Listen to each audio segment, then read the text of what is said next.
All right, so we're back here on another special Couch Coach Live NCAA football Power 5 recap.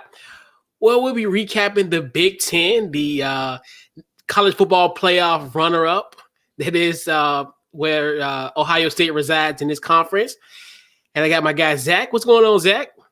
Not much, man. Not much, man. Be going to be following the Senior Bowl, going to some press conferences later today. So looking forward to that. But first, we're looking forward to this right here, talking about the Big Ten, which I didn't think we were going to do for a long time. I did not think we'd be having this recap for a while.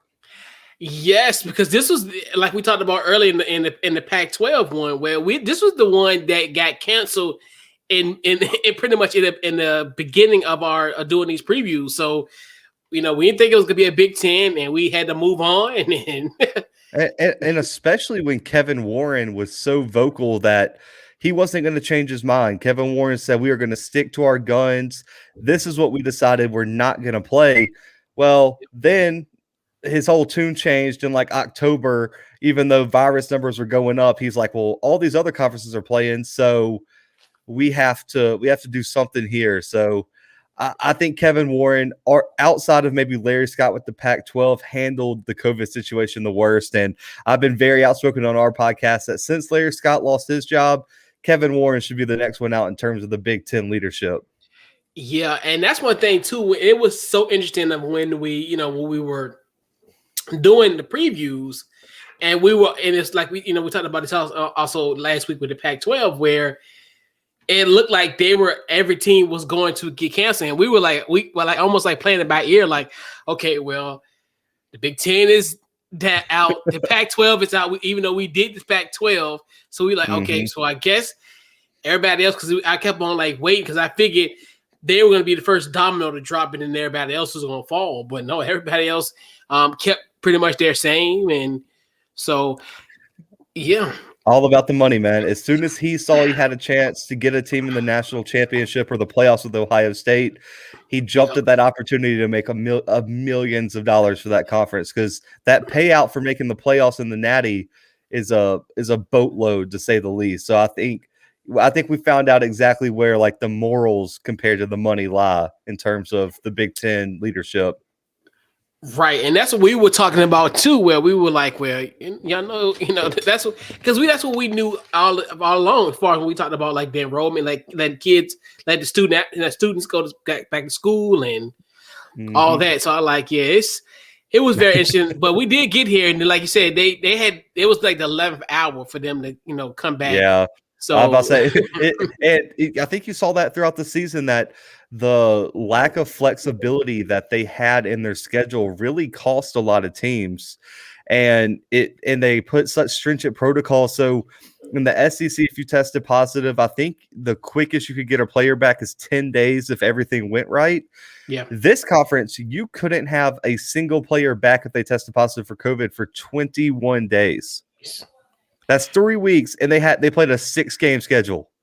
Yeah. So you're gonna miss. So it was either you did not get COVID and you were responsible, or you got COVID and then you missed half the season. And I think you saw teams like Wisconsin with Graham Mertz get hurt by that. You saw Michigan; they didn't play their last, I think, 4 games of their season. Ew. And so I think the Big Ten learned their lesson this year in terms of schedule flexibility. And everyone's hoping the virus is going to be away by this next season. Who knows? I'm not, I can't predict that. But if it's not, I think we're going to see a lot more communication and agreement among the conferences and what to do. Because I think the SEC, the Big 12, and the ACC kind of laid that groundwork where if COVID is still around, we can still have a season. And now we're going to have better protocols and a more agreement, so everyone can kind of be on a more even playing field.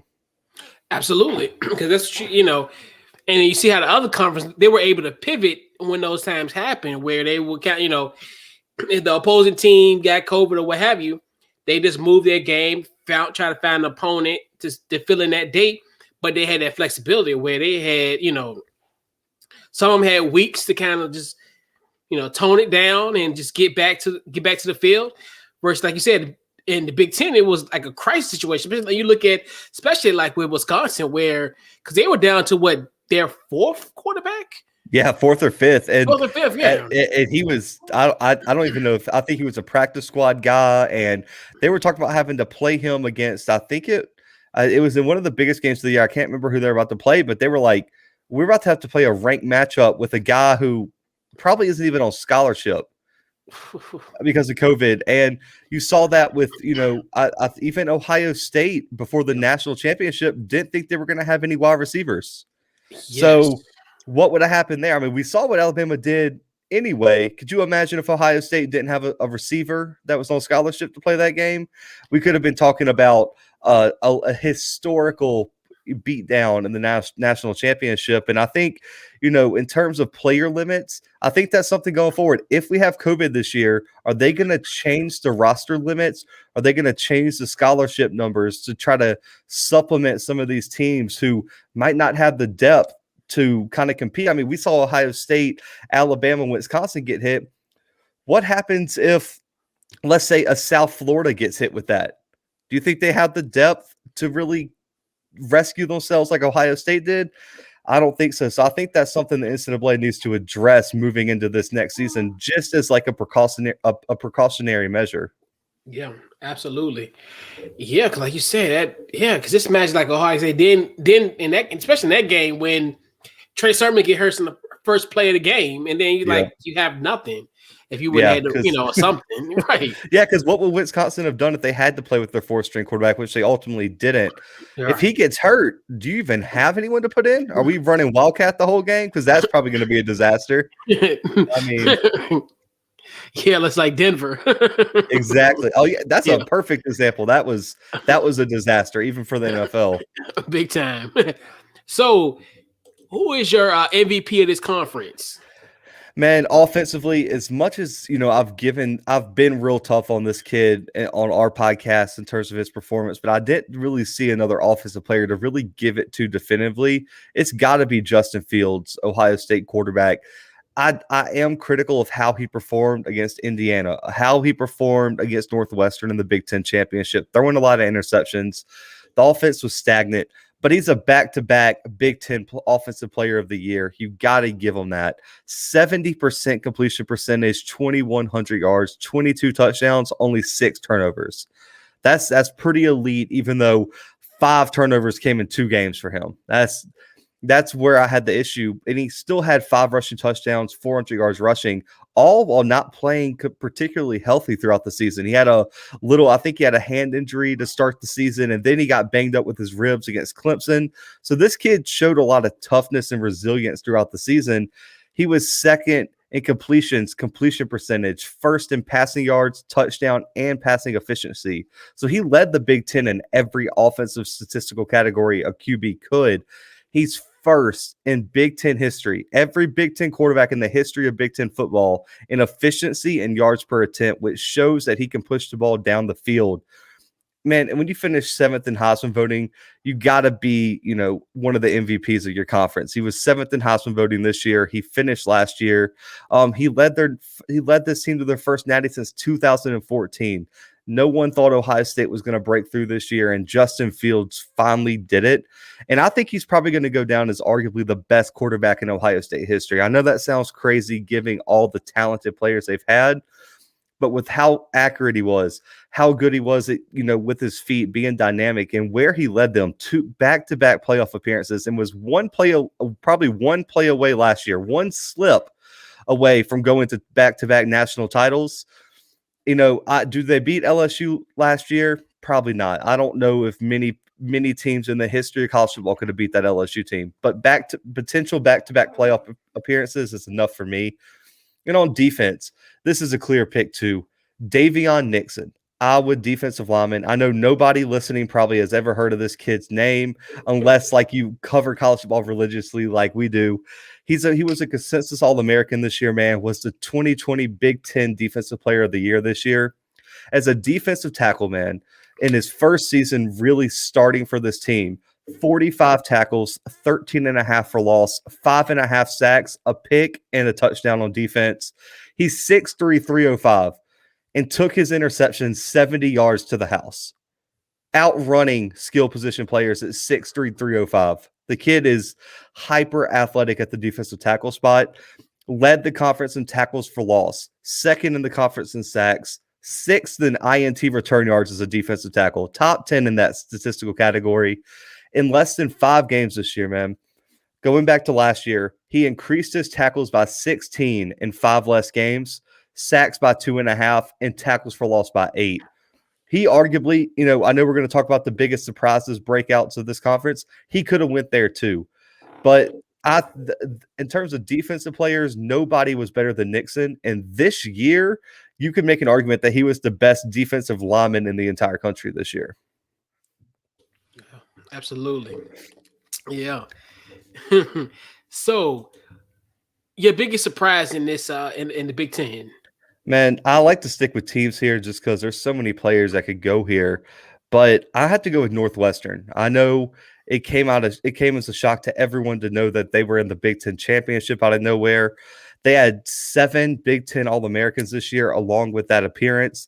They beat Iowa, who is consistently a top 15 program.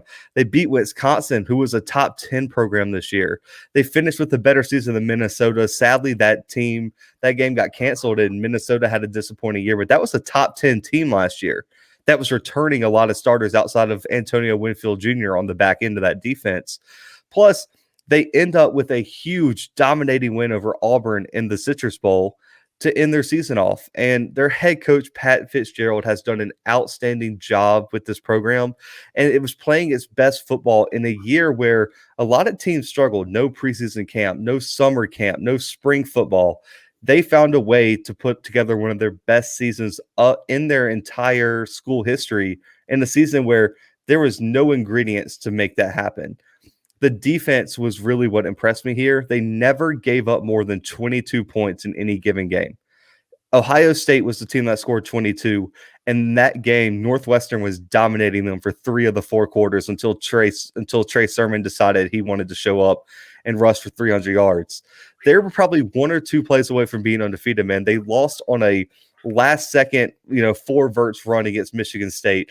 They lost that game by 7, and they lost, by 1 score to Ohio State in the Big Ten championship.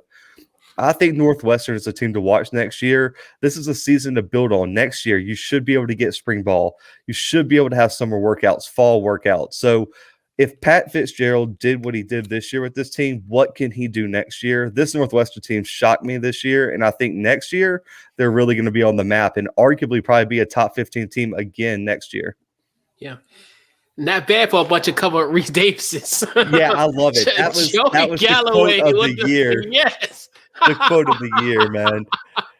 I love it. And, the Big Ten has so many great, underrated coaches, and Tom Allen at Indiana, Pat Fitzgerald there. And I think even PJ Fleck at Minnesota, they got a chip on their shoulder, man. And, I know everyone loves talking Ohio State, Michigan, Wisconsin.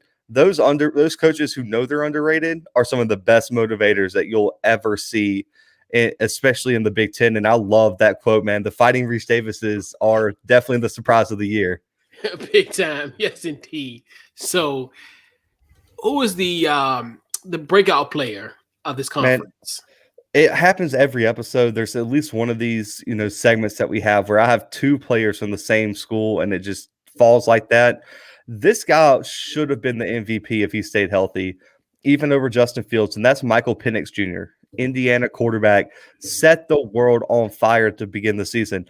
The first time he broke onto the scene was the 2-point conversion play where he stretched out and probably made it by almost like a negative hair. I don't know how he stretched that ball as far as he did to beat Penn State, but he did. It was the game of the year up to that point. And then how about his performance against Ohio State that put him on the map? 500 total yards of offense just from him and 5 touchdowns in Columbus against an Ohio State team that no one thought Indiana was going to compete with. He had an unfortunate knee injury, knocked him out for the entire year. He'll be back next year. I'm so excited. In only a handful of games, he threw for over 1,600 yards, 14 passing touchdowns, 2 rushing, and only 4 turnovers. That included the game. He had one. in the Ohio State game, and he had one against Michigan State. He was fourth in passing yards, man, second in yards per attempt, third in passing touchdowns, and fourth in efficiency, and that's in less than half a season. The kid was on pace to break all kind of records at Indiana. His biggest games is when he played his best. And my personal opinion, you can be as talented as Justin Fields. That's great. But if you aren't performing in your biggest games, I don't really care. You can go out there and beat Maryland, 52-0. That doesn't impress me. But the fact that against Michigan, this kid threw for over 340 yards, 3 touchdowns, no turnovers. I just mentioned 500 yards on the road in Columbus against the Buckeyes, 5 touchdowns. He was the leader. He was the MVP for his team, arguably the MVP for the conference until he got hurt. And I think he will win just right now, already on January 30th. He should win the Big Ten Offensive Player of the Year next year. And on defense, man, there's a reason Indiana was a top, 8 team in the country this year. Tywan Mullen, defensive back. Last year, he was the freshman of the year in the Big Ten. This was one of my breakout candidates before the season that I posted on the Blue Bloods. And this year, he exceeded them. 37 total tackles, 4.5 for loss, 3.5 sacks, 3 INTs, 4 pass breakups, a forced fumble. And the stat of all stats, you can have all that for a DB, but what are quarterbacks completing passes against you held quarterbacks to 46% completion percentage when he was in coverage, only allowed 14 total catches, had more INTs and pass breakups than he allowed touchdowns this year, only allowed 2 touchdowns this entire year. The kid is a baller. Last year, he had 13 pass breakups, which led the entire country as a true freshman. This kid is just getting better and better. He is increasing at an exponential rate. I love this kid. I think he's a future top 10 pick. He reminds me so much of Patrick Surtain at Alabama. He's just playing in Indiana, a smaller school, doesn't get the shine. Listen, if Indiana does what I think they can do next year, they could have the Offensive Player of the Year in Penix. This kid could win Defensive Player of the Year next year and be on his way to the draft. So look out for Tywan Mullen and Michael Penix Jr. next year. Nice. Yeah, and it's funny yes, and it's almost like I think there's going to be a consensus. I think everyone it shouldn't be a no-brainer. But Zach, who's your biggest disappointment in the Big Ten this year? Man, listen, I don't know who's listening out there or anything. I don't know how much, even you've heard my rants on the Blue Bloods. They are one of Brandon's favorite. It's Michigan, man. And I've been on this. We started the podcast August 2019. This the 4th episode, I said Michigan should fire Harbaugh. And I got so much hell from everybody who listened. Brandon, and they just signed him to an extension, and I am more mad about the extension than I was 2 years ago when I said he should be fired. Man, listen, I'm just tired of the excuses, Couch Coach. I mean, I cannot stand the excuses. Let's just go through them. Recruiting. They said he's got to have time to recruit. This dude in 2015, 37th in the country in recruiting, 5th in the Big Ten. Not acceptable for Michigan. 8th in the country, 2nd in the Big Ten, 5th in the country, 2nd in the Big Ten, and 16 and 17. That's great. That's fine. But what did you turn that into? Do you have any championships to show for it? Do you have any Ohio State wins to show for it? Sadly not. Dropped down in 18 to 22nd, 3rd in the Big Ten. And then 2019, man, 8th in the country, 1st in the Big Ten. Last year, 14th and 2nd, respectively. This year, he has the top 15 class too. Can you beat Ohio State? I keep hearing all these people saying not many people have beaten Ohio State. It's like that's not the point. Gus Malzahn is supposedly a worse coach than Jim Harbaugh in most people's eyes. Gus Malzahn, better winning percentage, been to a national championship, been to 2 SEC championships, and has beaten Nick Saban 3 times. I mean, and I would say beating Alabama is a harder task than beating Ohio State. Just as a average fan, I think a lot of people can agree with that. We saw that in the Natty this year. So I don't want to hear the excuse of Ohio State's good. We should give him a break because, I mean, you're a UNC fan. Would you just allow UNC to lose to their biggest rival every single year? To Duke? Hell Yeah. no. Yeah, Hell no. what would you do? Let's say Duke was, winning the ACC every year. You would not accept a coach who was 0-6 against Duke. Absolutely not. Absolutely, And unequivocally no. you don't want to hear any excuses. You don't want the extension. Nothing. That is unacceptable. Same for Auburn. Alabama's really good. If Gus Malzahn would have went 0-4 against Alabama, out the door already. Get out of here. Brian Harsin, our new head coach. If he loses to Alabama the first 2 years, get him out of there. He's got to beat Alabama. And I keep hearing this, he doesn't have a quarterback. How long have you been coaching there? You've had recruiting classes. You recruit. You get the transfer Shea Patterson. That was the first big quarterback. Everyone said Jim Harbaugh, quarterback developer. He's going to turn Shea Patterson into a Heisman winning champion. I heard so many people say this was the quarterback he needed. He regressed under Jim Harbaugh. Shea Patterson went from setting the world on fire at Ole Miss to being one of the worst quarterbacks in the country. He went down to the Senior Bowl and got the worst critiques of any quarterback in last year. Steven Montez from Colorado was a better quarterback at the Senior Bowl last year than him. That's my quarterback. Exactly. I mean, it's bad. And then you get Joe Milton this year, man. 6'5", 250, can run like a deer. Everyone said next Cam Newton. This is the quarterback Jim Harbaugh needs. He needed a guy that can move. He had more interceptions and turnovers this year than he had touchdowns. And he got benched after like 3 games. I mean, there's no more excuses. And listen, they got a quarterback coming in. Listen, I'm not going to say anything bad about this kid. He's a baller. JJ McCarthy, been balling down there at IMG Academy. If Jim Harbaugh cannot turn this kid into something and not win with JJ McCarthy, there's nothing you could do. Unless you're giving Tom Brady a new Social Security card and he can go back to college for some eligibility, there's nothing you can do in terms of helping him. And you look at, I've even heard this argument, man. It's a tough conference. Outside of Ohio State and Wisconsin at times, is there a school that has more support, more money, more notoriety than Michigan? I mean, he's consistently lost to Penn State, Michigan State, and Ohio State year in and year out. And you're looking at the Big Ten, and if I told you to power rank the futures, like you got to look in the future, which teams are in best positions to succeed in the future, I don't know if you'd have Michigan top 5. Would he be on a list?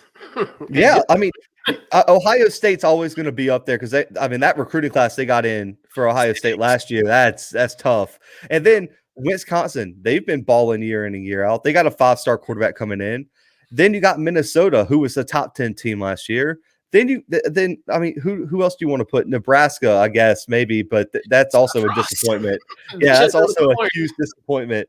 I mean, what about Iowa? Iowa is always ranked competing, for something. Yeah. And then you look at Rutgers. Rutgers went from not winning a game in like 6 years to taking Michigan to triple overtime this year. It's bad. I mean, listen, I say what you want about Greg Schiano. I know he's done some shady stuff in the past. That dude can coach. That dude can coach some football. And listen, if you're a Tennessee fan listening, y'all messed up. Y'all ran that dude out of town before he had a chance, and look what happened now. And, I heard a quote from someone. Greg Schiano is the only coach I know that can only win at bad programs. He can't win at big programs, but if you put him at Rutgers, he can win everything. But you look at their season, man, in terms of Michigan, they have a huge week 1 game day win at Minnesota, 49-24 over a preseason ranked team. Everyone said, man, this is the year. Zach Cabernet and all them boys balled out in terms of running. They went on to lose 3 straight games, which included, I don't know if y'all remember this game. This is the game that I just put my foot down on the podcast, and I was like, if they don't fire him, they're screwed. 49-11 loss to Wisconsin. That game, I don't know if y'all watched it. I'm pretty sure you did, but I've never seen a Michigan team look worse. Yes. I mean, Joe Milton, I know I didn't play quarterback in high school. I never played quarterback in my, youth days or anything. I could have made better reads of the football than Joe Milton. I mean, that there was one pick. Y'all go watch the game film. We have it on the Blue Bloods. I'll even post it on my Twitter if y'all want. He threw it straight to an underneath linebacker he was running a deep post and threw it like 10 yards underneath and hit the linebacker in between the numbers. No pressure, just short-armed it. I mean, and listen, a 3 overtime win over Rutgers to save Harbaugh from having his first ever 1-win season. They lose that Rutgers game. They have 1 win this year, man. 1 win. And Minnesota didn't look very impressive this year either. They could also be a disappointment. So neither win was impressive. And then they're out of excuses finally. This is the year they sign him to an extension. Listen, I usually say I'm like decently smart about stuff and I understand college football. I'm clueless. I don't know. You can't convince me that he deserved an extension. If there was an NFL team, if I was Michigan's AD and the NFL team called me and said, we'd like to interview Harbaugh, I would ask what price I would have to pay for him to take Harbaugh off my hands. I would say, please get him out of town so we can move on. Just get him out of here. Right, because that's what I figured that was going to happen. I figured he was going to land an NFL job, but then when I realized he had the extension, I'm like, how? Like, how's this possible? Like, and after some of the NFL hires, Harbaugh would have been a great hire. I mean, yes. the Eagles, I don't know who you hired. I don't know who prepped him for the interview or the press conference, but that's a bad hire. Then we got Mr. I'm gonna bite everyone's knee off up in Detroit. Oh, Dan Campbell. Yeah, it's like, how did these two guys get jobs and you know, Harbaugh can't even get an interview, or Brian Daboll can't get an interview, and then I don't really love the Texans hire. I'm not sure what they were thinking either. You know, hiring, you know, who they did over someone like Eric Bieniemy, but this is what I don't get. Like, why did Michigan want to keep him so bad? And the thing that they signed their life away to years of mediocrity with that. And the big thing, I know this is going to sound unfair, but hear me out. He couldn't even be responsible enough of a head coach to keep his team healthy. Michigan had one of the highest COVID test positive rates in the entire country. And I get it's a horrible disease and everything, and it's hard to kind of like blame it on them. But how come Alabama, you know, that Nick Saban tested positive twice, one was a false positive. How many players did they have sitting out? Not many. UNC, let's go with UNC. That's your team. I don't even think y'all had a person sit out all year. Yeah, the only thing was UNC Charlotte. That was the only COVID issue because they were short of like offensive linemen. Right. And that was the other team's fault. That wasn't even UNC's fault. UNC was ready to play. Right. Michigan, you look at around the country, which teams had the highest COVID positive test? The top two were Florida State and Michigan. Last time I checked, Florida State's on the short list of teams that have a lot of discipline leadership issues. So I don't think that was a mistake. And so you look at that, you look at what's going on in Michigan. I think this team, if we did just a Power 5 recap, no conferences, they'd probably be the biggest disappointment in the entire country for me. And the fact that they re-signed Harbaugh, I'm just going to go ahead and say here, I have no idea. I thought I knew college football. I have no idea. I don't know what happened there. Trust me, we're all befuddled. It's not just you. This isn't a singular issue. This is I think we all felt that same way. I definitely thought he was on the road to NFL again. And then you forgot I even forgot to mention the whole scandal of Ohio State claiming that they purposely got COVID to avoid what was coming to them. Like, that's tough. That's tough. I mean, especially, you know, you hire him back or sign him back. And last time I checked, didn't Ryan Day said he was going to hang 100 on his, you know what? Yeah. In a press conference. Like, yeah, I don't think he forgot about that. And that kid they have possibly starting at Ohio State, they got CJ Stroud, former 5-star. And I don't know if many people paid attention to this. Malik Willis transferred into Ohio State, the starting quarterback for Liberty. Y'all remember Liberty this year? Balling, dual threat kid, had 4 rushing touchdowns in the bowl game. He's on his way to Ohio State. after transferring from Auburn and Liberty. So Ohio State isn't going anywhere, guys. And if Malik Willis wins that job, man, y'all thought Justin Fields could run. This kid can run. This is a DB playing quarterback. And so Ohio State isn't going nowhere. And that hang 100, that they could have just got a rain check on that one. Yeah. Ask Coastal Carolina about them. Exactly. So what to expect in 2020 for this conference? Man, I just kind of gave a little sneak peek, man. Ohio State's going to be tough to beat. I mean, CJ Stroud and Malik Willis are both ballers. I personally, if I had to predict it, Malik Willis is going to get the start. I think CJ Stroud needs another year to sit. I think Malik Willis is a more advanced passer. He has a better understanding of that type of offense. You always got to go with it. If the two people are equally talented, you got to go with the experience, especially when you want to compete for national championships. I think leaving Auburn sitting behind Jared Stidham, who's in the NFL now, having Gus Malzahn with the spread offense, and then going to Liberty playing under a coach like Hugh Freeze that really is a quarterback developer. And you saw what he was doing with no talent. What happens if you surround him with Chris Olave and them boys that can catch and get out of the backfield and have running backs like Trey Sermon and them who, may or may not be back, but that level of talent? I think that's a dangerous combination. And then you got listen, this conference will probably be the most competitive out of most Power 5 conferences, I think. I think ACC, Clemson's probably going to run away with it because of that. When you return like 20 defensive players with experience, there's nothing you could do there. Alabama returning so much talent. It's going to be really, really hard to beat them. Pac-12, you got Oregon, USC. Big 12, Oklahoma is probably going to run away with that one. But this one, you look at Indiana, top 10 team until their quarterback got hurt. Michael Penix is coming back. Tywan Mullen's coming back. Fryfogel's coming back. They got Tom Allen, who has been an excellent recruiter, excellent motivator. His speech before the Ohio State game that got leaked had me wanting to run through a wall, and I don't even care about Indiana football, but I was ready to die for that man. I mean, that he is excellent at that. Then you got Northwestern. I know it sounds crazy, but I don't overlook the season. I know it's a COVID year, and some people are like, oh, well, the other teams weren't motivated. Northwestern's a better program right now than Michigan State, than Michigan, than some of these other schools. So I think Northwestern is a team to watch. They're returning almost their whole roster. They've been recruiting really well. Patty Fisher's a big loss at the linebacker spot, but I think they can replace him. And then Wisconsin, man, I think they're going to be the fourth team that really has a shot here. And the question is, it's the same question I have for Sam Howell. Can Graham Mertz live up to that 5-star billing and get that offense rolling? Wisconsin's got an elite defense year in, year out. They really, really missed Jonathan Taylor this year. They never really got established in the running game.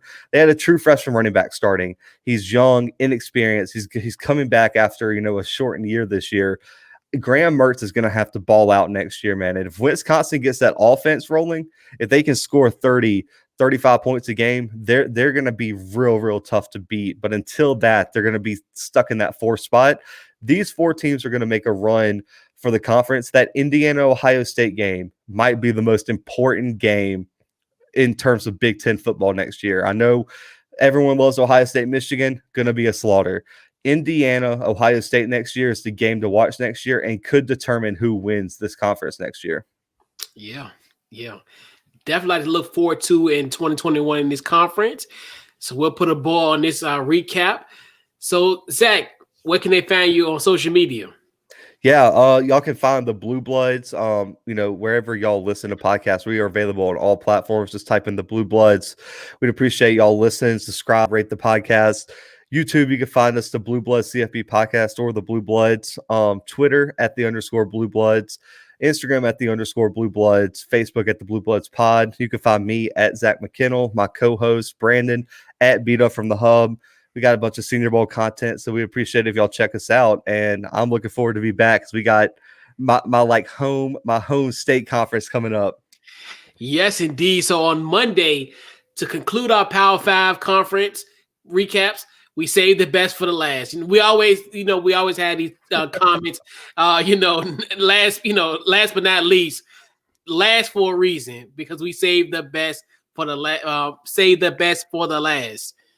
And we're definitely on Monday, 8:00 right here. We'll talk about the SEC We'll talk about your beloved Auburn Tigers. I don't know about that. That they might be in the disappointment segment, but that's about it. And at least a few seconds will be we would assume would be dedicated to that recap, Sure. and then we'll talk about the national champion.